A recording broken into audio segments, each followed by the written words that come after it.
Charan! Tignan niyo naman mga Mima, napakalakas din itong ilaw na 'to, oh. Solar camping light siya. Yes, meron siyang solar panel kaya puwede mo 'tong ma-charge, sa initan. Ibibilad mo lang itong solar panel niya sa initan or sa init ng araw. Tapos puwede mo rin siyang ma-charge via Type-C, rechargeable din ito and meron na siyang kasamang Type-C na charging cord. Ito yung kanyang port, tabi ng solar panel and meron siyang 3 lighting modes. Ito yung pinakamalakas niya, tapos ito yung sumunod, and ito yung pinakamahina niya.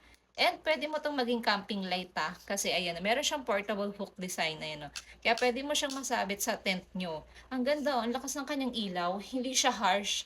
Hindi masakit yung ilaw niya sa mata. Kalat siya, hindi siya yung parang nakatutok lang. 'Di ba? Ayan oh.